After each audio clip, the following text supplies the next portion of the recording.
So in Luke chapter 23, Jesus is on his journey to the cross.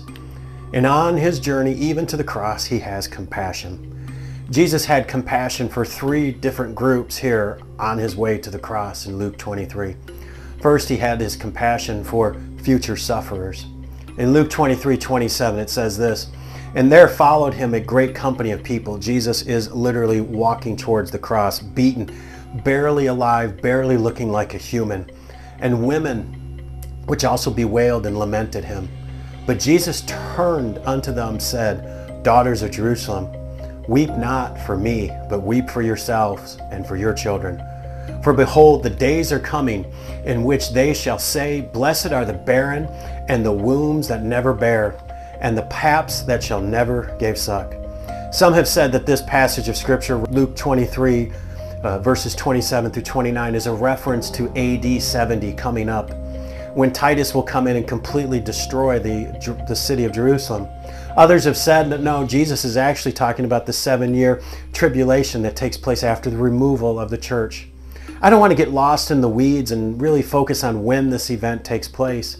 That's really not the lesson.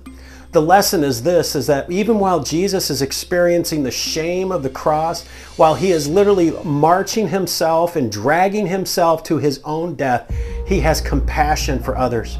While his physical body is breaking down and about to die, his heart is hurting for other people. You see, the only hope for the future generations to come is Jesus Christ. We must protect the future generations. We as believers in Jesus have to draw a line at kids and say to pedophiles, say to those that are trying to transition them and destroy their bodies, this is where we go to prison. This is where we put the line. It is at children, and we say, you will not go any further, and we will stand up for kids.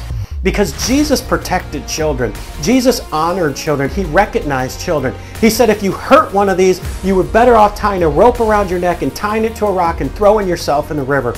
And as believers in Jesus Christ, we must stand up for those who cannot fight back. And we must draw a line in the sand and say, we will let you do a lot of things to yourself and with other adults, but we will not let you do this to children. We will go to prison for our kids. Some would call this protection, but I think it's just Jesus' compassion.